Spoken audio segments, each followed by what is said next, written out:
Hello, everybody. So before we begin, we're going to talk about how good some of these numbers are, be way ahead of schedule, especially as respect to manufacturing and manufacturing jobs. It's taking hold, and we've only been here a few weeks, but it's really, it's going to be something. I don't know if the rest of the world likes it, but people in the U.S. like it. That I can tell you. If I might, could you talk about the student loan situation? Yes, sir. So later this afternoon, we're going to have prepared for your signature an executive order dealing with the Public Service Loan Forgiveness Program. This is a program that's designed to expedite basically the conclusion of payments on student loans for people who have taken out federally backed student loans. The problem, though, is that a lot of these people work for NGO organizations, for nonprofit organizations that engage in illegal or what we would consider to be improper activities, supporting, for example, illegal immigration or foreign terrorist organizations or otherwise law-breaking activities. So this executive order will direct your Department of Education and Department of the Treasury to basically bring about modifications to the Public Service Loan Forgiveness Program in order to ensure that people who are engaged in these sorts of activities can't benefit from a program that's really not intended to support those sorts of things. And what are the consequences if they are not good? The consequences would be that they wouldn't get forgiveness of their student loans as they would be eligible for if they were working for the government or a normal nonprofit that's not violating the law. All right. Any questions on that? Anybody have any questions? So we'll talk about the manufacturing turnaround, and it's been very early, but it's pretty significant. The numbers were much better, as you know, than projected by the media, and a little surprising, actually, how strong, how fast, because we have many companies that are moving into our country. As you probably know, it's a statistic that everyone talks about, but nobody seems to have done much about. Since the beginning of NAFTA, there's been 90,000 plants and factories closed in this country. Think of that. 90,000 plants and factories have been closed in this country. Many of them have been car manufacturing plants. And that's a terrible statistic, and we'll be turning that around. You're going to see it already. We already have numerous that are being built or starting to be built, and numerous that were being built in other countries, and they stopped, and they're coming here now because of the tariffs. And that's a big deal. That's what you want to hear. During the last year, the Biden administration saw a loss of more than 110,000 manufacturing jobs, or 9,000 manufacturing jobs every single month. It averaged about 9,000 a month, 110,000 manufacturing jobs. During the first full month in office, we've not only stopped that manufacturing collapse, but we've begun to rapidly reverse it and get major gains. We created 10,000 manufacturing jobs in February alone. That hasn't happened in a long time. And these aren't government jobs, which actually we cut. These are private sector manufacturing jobs. So we gained all of those jobs, 10,000 jobs, and we barely started yet. That's a very unusual number. People are surprised by it. I'm even a little surprised. On auto jobs, we created almost 9,000 new jobs in the auto production field. And the reason for that is largely they think things are happening, so they're already geared up. In some cases, they had rooms in their plants, or they had empty plants that they were able to put into use quickly because they see, because of the tariffs, they don't want to be dealing with other places, and they don't want to go back and forth and around and through the borders and across Mexico border and Canada border and all that. They want to have the jobs in one location. And they've had space, and if they had space, they were able to create the jobs almost immediately. In some cases, they'll be building plants to take care of those jobs. So we created 9,000 new jobs already in the auto production, auto parts manufacturing. So we want the auto parts ideally, and I think from a simplicity standpoint too, to be built and made in the United States. It's in a single month. That all took place in a single month, 9,000 new auto jobs. You haven't heard that in a long time. After auto workers lost more than 27,000 auto jobs, in the final year of Biden. These are also high-paying jobs. These are very prime jobs.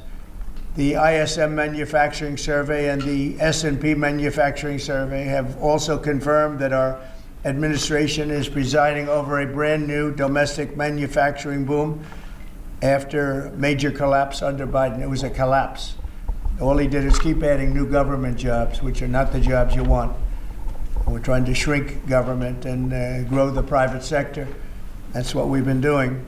Under the final 2 years of Biden, 1 in every 4 jobs created in America was a government job. That's a tremendous percentage. But under the first full month of President Trump, which we haven't even gotten started yet, an incredible 93% of all job gains were in the private sector. So that statistic just came out.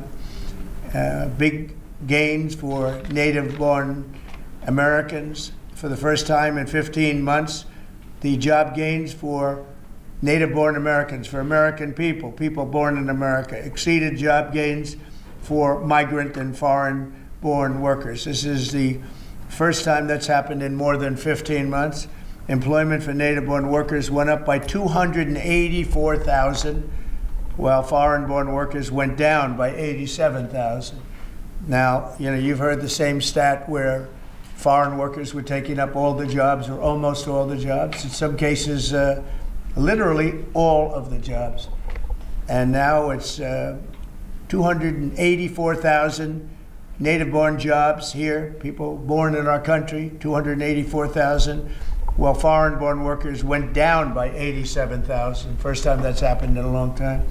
So these are incredible numbers, and they're very early. I mean, we're here for 5 weeks, but we have been talking about it since the big win in November 5th. So a lot of these people, they listen to us speak and they say, well, I'm going to gear up, and they're gearing up. And so they've been gearing up. They've had a little time. It's not just 5 weeks. It's 5 weeks plus a few months. And they put it into effect pretty quickly. They have confidence that what I'm saying is going to happen. So with that, I'd like to ask a highly respected gentleman, Kevin Hassett. He's been with us for a long time, and he's been right about a lot. We had the greatest economy in history in the first term, and Kevin was a big part of it. So Kevin, could you maybe give it a little description, please? Yeah, thank you very much, Mr. Trump. I think that the 3 things that you emphasized during the campaign is that you wanted to create domestic, high-paying manufacturing jobs, that you wanted to end wasteful government spending and reduce the unproductive government workers, and in fact unleash them into the private economy where they could be more productive, and to create jobs for Americans. A lot of people said that if you deported illegals, that employment would go down because no Americans would take those jobs. And if you look, 280,000 American-born folks were hired, manufacturing jobs are going up. And this is just out of the expectation of your future policies, really, sir. It's in April when your Reciprocal Trade Act is expected to happen. The tax cuts haven't passed yet. And so people are clearly expecting the golden age. And if you want to forecast the future numbers, everybody, just keep in mind that President Trump has already gotten us $1.7 trillion in commitments of new factories. And those haven't even happened yet. Those aren't even in the numbers. And so I expect this is going to be a glimpse of a golden age to come, sir. Thank you very much. One other thing. In Canada, we find that they're charging us over 200% for dairy products. You know about that. And when I left, we had that well taken care of. But under Biden, they just kept raising it. Very difficult to deal with the Canadian representatives. 250% for dairy products, tariff. So where do you hear that? You don't hear that. They have a tremendously high tariff. Give you the exact numbers in a little while coming out, on lumber. So they sell us lumber. They have a tremendous tariff. They make it impossible for us to sell lumber or dairy products into Canada, but our numbers are a tiny fraction of that, almost non-existent. And what we're doing is freeing up our forests from the environmental nonsense that they put on them, where you can't cut down a tree. And we have to cut down trees in order to build the firewalls. And those trees are sold, but we're freeing it up on an emergency basis because Canada has been ripping us off for years on tariffs for lumber and for dairy products. 250%, nobody ever talks about that. 250% tariff which is taking advantage of our farmers. So that's not going to happen anymore. They'll be met with the exact same tariff unless they drop it. And that's what reciprocal means. And we may do it as early as today, or we'll wait till Monday or Tuesday. But that's what we're going to do. We're going to charge the same thing. It's not fair, never has been fair. And they've treated our farmers badly. Look, our country's been ripped off by everybody, and that stops now.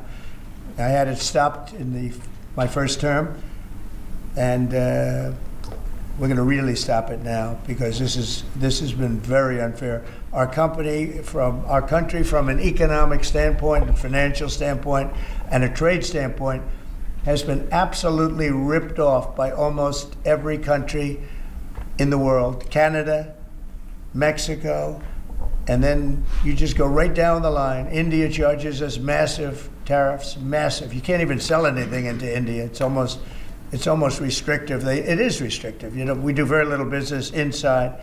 They've agreed, by the way, they want to cut their tariffs way down now, because somebody's finally exposing them for what they've done. And same thing with China, same thing with a lot of other countries. And the EU has been a terrible abuser of this country. I mean, the EU was formulated in order to take advantage of the United States, and they have taken it, but they're not taking advantage when I'm in charge. So sometimes you'll hear some negative things. It's always from outside countries. America will be very strong. And, you know, if I'm a foreign country, they're going to do fine. But they can't do like they used to do, because we're going to bring back our business into this country. We need it from a job standpoint. We need it from even just a psychological standpoint. Think of it, 90,000 factories are gone since the beginning of NAFTA. So we're not going to have that, and we're going to see them build it back. Now we've already had 5 major automobile companies. First time you've heard this in a long time, since my first term actually, where we were really rocking and rolling, and then Biden came in and he stopped everything. Like, such a stupid thing to do, not even a believable thing. But we have many auto plants now coming in. We have big chip plants. We have the biggest chip company in the world, most powerful, probably one of the most powerful companies in the world.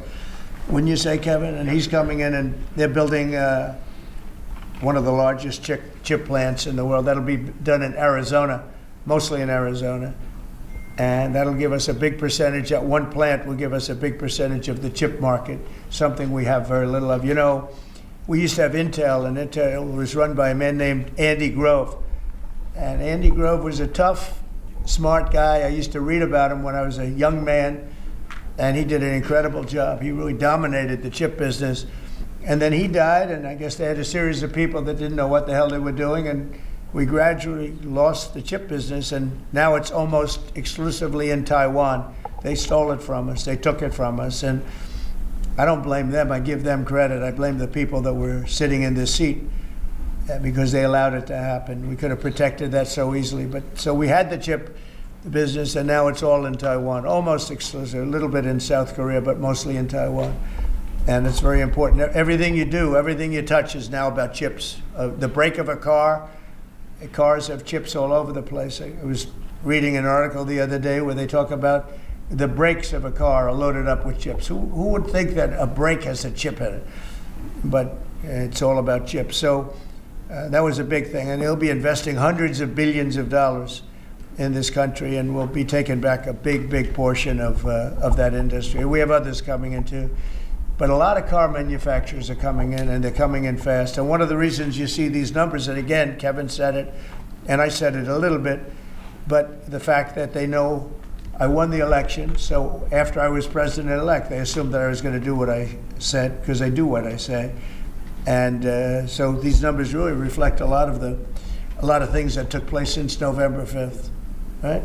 So, Kevin, thank you very much. Great job. Any questions? Mr. President, how concerned are you that the large-scale federal government layoffs will weaken the labor market? How concerned are you? The large-scale fentanyl what? The federal government layoffs will impact the labor market, will weaken the labor market. Oh.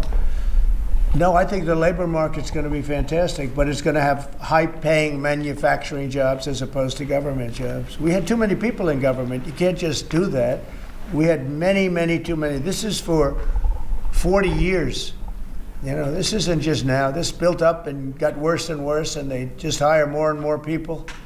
You look at Department of Education, it seems like so many buildings I ride by, it says Department of Education. They're all over the place. And we don't even want it. We want the education to be given by the states. It'll be much better. It'll move us to the top of the list from the bottom of the list, and actually save us money. But it's too important to even talk about them. It'll save us a lot of money, but we don't want that. We want education to be given. So you go to Iowa and Indiana and Idaho and all these places that are so well run. They're going to be producing education that will be the equivalent of, like Denmark is one, Norway, Sweden. Actually, China is one of the better in terms of education, and so we can't blame size anymore. You know, China has 1.4 billion people, but they're very high on the list. The one thing we're doing well on, we're number one on the list, is cost per pupil. We spend more money than any other country in the world by far. So I jokingly say the one thing we do well on is the cost. We spend more money, and yet we're toward the bottom of the list. Yeah. Mr. President, I want to ask you, the joint address, millions of Americans watched your joint address earlier this week where you warned that there could be a little disturbance that Americans could feel as a function of these taxes, these tariffs. How much disturbance are you willing to accept in the near term as a function of that? And to set expectations, how long should Americans expect things to cost a bit more? Well, so far, Peter, there hasn't been very much because these numbers are coming out. We're here for just a little over 4 weeks.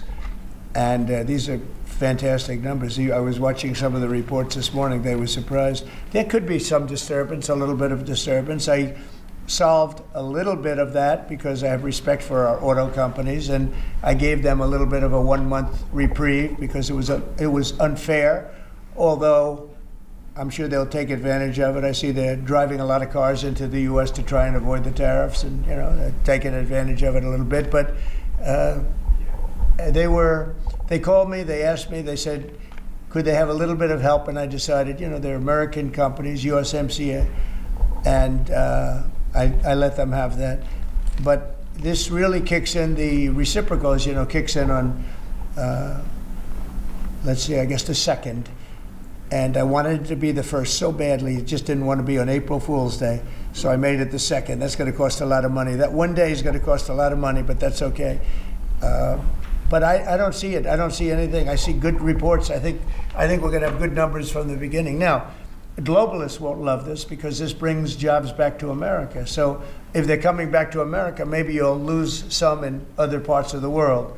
But the other parts of the world have done very well, and they'll continue to do very well. But I think the United States is going to be doing record business. We'll bring a lot of those 90,000 factories that have been lost over the last number of years. It's been, it's hard to believe. 90,000, think of what 90,000 is. 90,000 plants and factories are gone. We're going to bring back many of those plants and factories. One day the tariffs are on, the next day they're off. Right now the markets, as you know well, prefer stability. Are you done going forward with the pauses and the carve-outs? Is that it for those? There'll always be changes and adjustments, and you can't just. I could have, for instance, told the American car companies, "No, I'm not going to give you anything," and then you wouldn't have had to say, "Well, they're getting a little extra."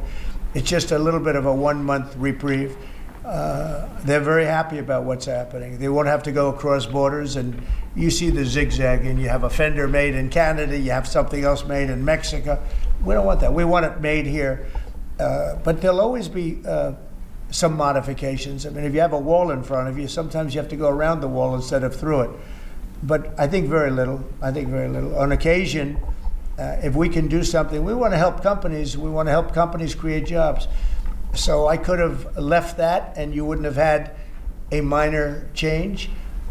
Instead, I was asked by the real majors, the big majors, if they could do this, and I said, yeah, I'll do it. I want you to produce a lot of jobs. And numerous of the people, actually all of the people I spoke to have already been, they're very much on the way to already doing it. That's why you have auto jobs increase. And the man, I don't know him, Sean Fain, I don't know him, and I did great, as you know, with the auto workers, with the Teamsters, with unions. I did fantastically well, best numbers ever by a Republican. And I have a lot of respect for those people. But Sean Fain, who I don't know, but wasn't a supporter, although the auto workers were big supporters. I watched him last night, and he said Donald Trump is absolutely right on tariffs. He said what he's doing on tariffs is an incredible thing, and it's about time somebody had the guts to do it, because we're going to save auto manufacturing. And I said to people when I was campaigning, you're going to have so many auto jobs, you're not going to believe what's going to happen. We're going to load up Michigan. I won the state of Michigan, as you know, and part of the reason I won it was I got a lot of auto workers that voted for me, Detroit, etc. But I think people are going to be very surprised. Yes. Thank you, Mr. President. You mentioned in your remarks chips manufacturing, how a significant percentage is now in Taiwan. You also mentioned it in your address to Congress, and you called on Congress to overturn the CHIPS Act, which had bipartisan support in the last Congress. Why would you like to see this particular law overturned, Mr. President? Because it's hundreds of billions of dollars and it's just a waste of money. Now, some people have already taken the money and used it. Actually, it's very hard to qualify because they go by race, they go by gender, they go by all sorts of things. Nobody's ever seen anything like it. You won't be able to find those people. So I don't even think anybody can qualify. They have so many different categories in order to qualify. You have to have so many of a certain race, a certain gender, a certain this, a certain, and I don't think they can qualify, but if they take the money, they better qualify because they'll be watching them. But it's a tremendous waste of money. I didn't give the greatest chip company in the world, one of the greatest companies, I didn't give them 10 cents. They came here because of tariffs, because they didn't want to pay the tariffs. And they also came here because they like the results of the election, because they know that I'm very pro-business and pro-jobs. I mean, I'm pro-business, not for business sake. I'm pro-business because of jobs, because business is producing the jobs. Okay? President, on Russia, if I may, President Putin is bombing Ukraine. Yeah. Do you still believe him when he tells you that he wants peace? Yeah, no, I believe him. I believe him. I think we're doing very well with Russia. But right now they're bombing the hell out of Ukraine, and Ukraine. I'm finding it more difficult, frankly, to deal with Ukraine, and they don't have the cards. They don't have the cards. As you know, we're meeting in Saudi Arabia on sometime next week, early, and we're talking. Would I find that in terms of getting a final settlement, it may be easier dealing with Russia, which is surprising because they have all the cards. I mean, they're bombing the hell out of them right now. And I put a statement in, a very strong statement. Can't do that. You can't do that. Mr. President. We're trying to help them. And Ukraine has to get on the ball and get a job done. Michael, could you come up here? I see Michael back there. Yeah, good. I'm glad. He's traveling all over the world. I just saw him come in the door. Could you give a little definition of what's going on, please? Sure. Well, the president has been crystal clear, and he's been clear to all sides. The fighting has to stop. Both sides need to get to the table. We had a good engagement. Both leaders have said only President Trump could do so, and only he has been able to do so. We had an initial engagement with the Russians. The Ukrainians had a great opportunity to bind our economies together through that mineral deal. Unfortunately, that didn't go so well, but we think we're going to get things back on track. Secretary Rubio, myself, and the Ukrainian delegation will be meeting in Saudi Arabia next week to get these talks back on track, get a ceasefire in place, and drive peace home under President Trump's leadership. You put out I think both parties want to settle. I think if I wasn't president, this war would have had no chance of settlement, zero chance. But I think we're going to get it settled and stopped. We got to stop. They're losing on average 2,000 soldiers a week. That's a lot of soldiers. Do you agree, Peter? It's a lot of soldiers on both sides, I agree. Do you, Mr. President, think that Vladimir Putin is taking advantage of the U.S. pause right now on intelligence and military aid to Ukraine? No, I actually think he's doing what anybody else would do. I think he wants to get it stopped and settled, and I think he's hitting them harder than he's been hitting them. And I think probably anybody in that position would be doing that right now. He wants to get it ended, and I think Ukraine wants to get it ended, but I don't see, it's crazy. They're taking tremendous punishment. I don't quite get it, but I suspect, Michael, he probably wants to get it ended. He does, Mr. President. The Russians are taking incredible losses on the front. As the president has said, this is a meat grinder of people, of material, of national treasure, and no one else has any solutions except to let this war continue forever. But I'll add, the president has had multiple conversations and a visit from President Macron of France, Prime Minister Starmer of the United Kingdom. We have the NATO Secretary General coming next week. We have this meeting with the Ukrainians. We've had it with the Russians. All of this in the president's first month in his leadership. We will engage in the shuttle diplomacy, and we will continue to use his leadership and what leverage we have to get both sides of the peace table. It's not going to be easy, but President Trump... This war should have never happened. It would have never happened if I were president. But it did happen. So a lot of other things shouldn't have happened, too. We shouldn't have 21 million people pouring into our country through open borders, many of whom are criminals, very bad criminals, including murderers, thousands of murderers. Many killed, far more than one person, and they're roaming our streets. But Tom Homan and Kristi Noem are doing an incredible job, and we're getting them out of here. And we'll get them out. We'll get them all out. But all these things shouldn't have happened. We shouldn't have inflation. We shouldn't have had this horrible inflation where the prices have gone up. Look at eggs. So we're doing a good job. We're doing a good job. Mr. President, in regards to the pause on military assistance to Ukraine, you put out on your social media post today that Russia is pounding Ukraine. That's right. Why not provide Ukraine with air defenses? And what happens, Mr. President, when Ukraine runs out of the Patriot missile batteries? Good question. Because I have to know that they want to settle. I don't know that they want to settle. If they don't want to settle, we're out of there. Because we want them to settle. And I'm doing it to stop death. More important than anything else. Secondarily, way down the line is the money. So we're in for $350 billion, and Europe is in for $100 billion. They should be in for the same or more than us. And, you know, I watched over the last week or so what's going on in Europe. This thing could end up in World War III if we don't get it settled. This could really end up in a World War III. We got to get it settled. So on Iran, how confident are you that the Iranians will negotiate with you? And is Israel on board with this outreach? Yeah, I saw the hostages the other day. They came in, people that were not young, some young and some older, much older. And they gave, it was hard for them to do it actually. They gave statements as to what happened. I was asking, what happened? How was it?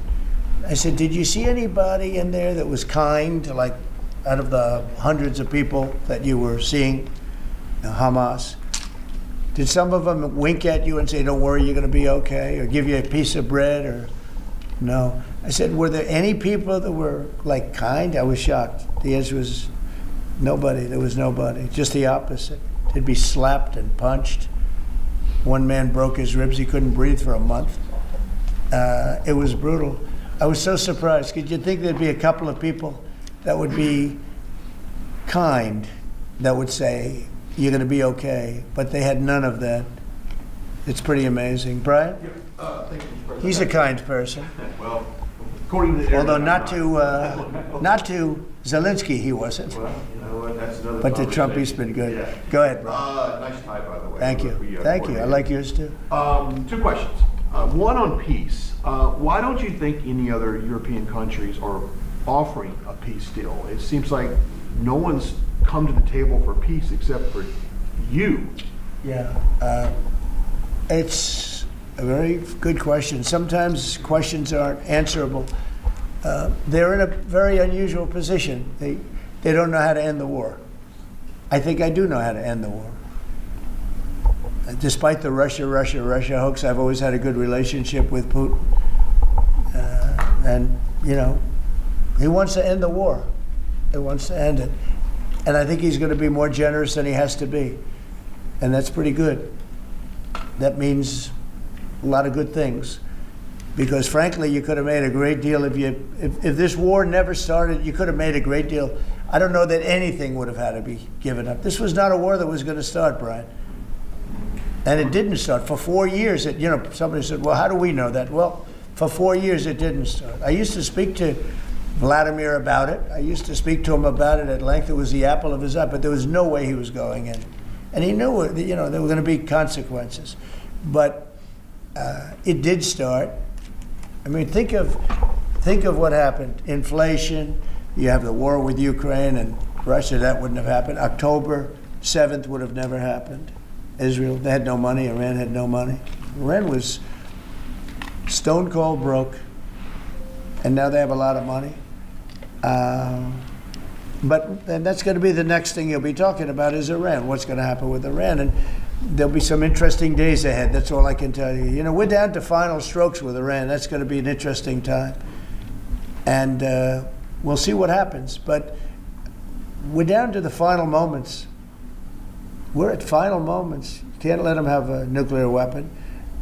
I think that I would have had a deal within 1 month after the rigged election of 2020. They were all set to make a deal. And then when I lost, they saw this person who's a stupid person, very stupid person. And they said, let's not make a deal. And they were right. He took the sanctions off. They became rich under Biden. They went from having no money to having $300 billion. All in a short period. It's oil. Oil builds up fast. It's a nice living if you have a nice oil well. And they do. They have a lot of nice oil wells, right? So anyway, it's going to be a big thing. It's an interesting time in the history of the world. But we have a situation with Iran that something's going to happen very soon. Very, very soon. You'll be talking about that pretty soon, I guess. And hopefully we can have a peace deal. You know, I'm not speaking out of strength or weakness. I'm just saying I'd rather see a peace deal than the other. But the other will solve the problem. Mr. President, your allies are calling on you to pardon Derek Chauvin. Are you considering pardoning Derek Chauvin? No, I haven't even heard about it. No. Mr. President, on peace. I haven't heard that. In the first term, you may recall, I broke the news that you were nominated for the Nobel Peace Prize. And the reason for that was the work that you led on the Abraham Accords. I spoke yesterday with the member of parliament, the Norwegian parliament, that nominated you. And he said what the Nobel Committee is looking for from you, Mr. President, is security guarantees for Ukraine. Is that a possibility, Mr. President? So, before I even think about that, I want to settle the war, get it finished. Because if I'm not here, nobody's going to settle it. And President Macron has said that, and everybody said that. The prime ministers and presidents. We're pushing very hard. That's all I'm thinking about now. As far as the question about security later, that's the easy part. The hard part is getting it settled. We got to get them. We're losing 2,000 human beings every week. More than that, actually. 2,000 nice, young, although they're getting older because they're drafting much older now. In the case of one country, much older, because a lot of the young people have been killed. It's very sad, and I'd like to see if I could stop that.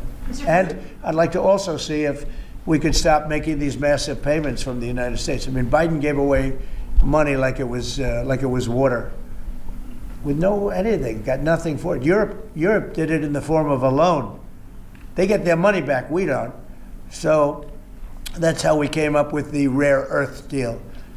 But we started, behind the 8 ball. He could have gone to Europe. He could have said, come on, you got to put up money with us. You got to put up money with us. But he never did that. They just kept handing money out because he was grossly incompetent. All right, thank you very much, everybody. Thank you very much. Thank you very much. Thank you.